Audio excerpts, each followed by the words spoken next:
সালামু আলাইকুম বন্ধুরা, আজকে পবিত্র জুম্মার দিন, শুক্রবারের দিন। আল্লাহ পাক রব্বুল আলামিন আমাদেরকে সবাই নামাজ পড়ার তৌফিক দান করুন।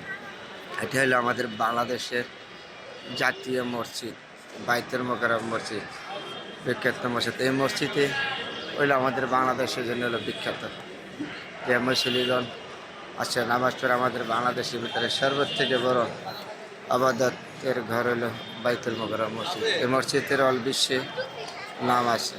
আল্লাহ পাক রব্বুল আলামিন যেন আপনাকে আমাকে সবাইকে তৌফিক দান করে। এই নামাজের উসিলায়, নামাজ ছাড়া আমাদের কোনো উপায় নাই। মুসলমান হিসেবে আমাদের নামাজ পড়তে হইব। সবাই আমি নামাজ ছাড়া কোনো উপায় নাই। এই দুনিয়ার চিরদিন কেউ থাকবেন না, আপনিও থাকবেন না, আমিও থাকবো না। রয়ে যাবে এই সুন্দর ভারী ঘর, চলে যাবেন ফাড়া। কিন্তু আপনি যা করে গেছেন দুনিয়া থেকে মানুষের জন্য, আল্লাহ পাক রব্বুল আলামিন সেদিনে আপনি জবাবদিহি করতে পারবেন নিজের, আর কেউ করবে না। সেই বাইতুল মোকাররম মসজিদের সামনে এসে আজকে আপনাদের সাথে শেয়ার করলাম। বন্ধুরা, সবাই ভালো থাকবেন। আল্লাহ পাক রব্বুল আলামিন যেন আমাদেরকে মুসলমান হিসাবে যে দায়িত্ব দিয়েছে, ইমানের দায়িত্ব যেন আমরা পালন করতে পারি। সবাই রোজা, নামাজ, হজ, জাকাত, যাদের হজ জাকাত দেওয়ার তৌফিক আছে তারা হজ জাকাত আদায় করবেন। নামাজ সবার জন্য, নামাজ ছাড়া কোনো উপায় নেই। পৃথিবী থেকে চলে যাবেন একদিন, আমি সবাই চলে যাব, কিন্তু নামাজ পড়তে হবে। নামাজ ছাড়া আমাদের কোনো উপায় নেই।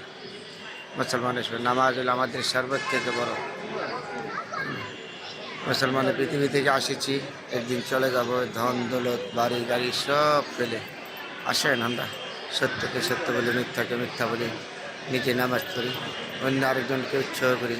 এটা হলো আমাদের ধর্মীয় এর জন্য বড় আবাদত।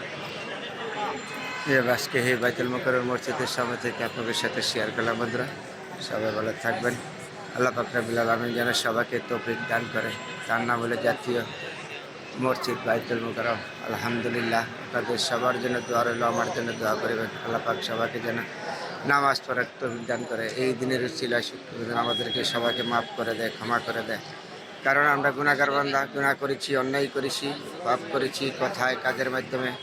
আমাদেরকে যেন ক্ষমা করে দেয় আল্লাহ পাক রব্বুল আলামিন। আল্লাহর কাছে ক্ষমা চাই। আল্লাহ, তুমি নিজের মাবুদ নাই, তুমি সকল পারের মালিক। আজকে এই বাইতুল মোকাররম মসজিদের সামনে দাঁড়িয়ে আমি পাপিষ্ঠ বান্দা সবার জন্য দোয়া চাচ্ছি।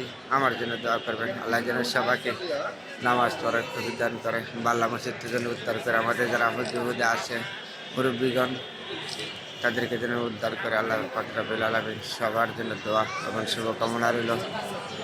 সবাই ভালো থাকবেন, যাই দেখেন আছে। আবারও বলেছি, এটা বাংলাদেশ জাতীয় মসজিদ বাইতুল মোকাররম মসজিদের সামনে দাঁড়িয়ে কথা বলছি। আপনাদের সবার জন্য দোয়া রইল। আলহামদুলিল্লাহ।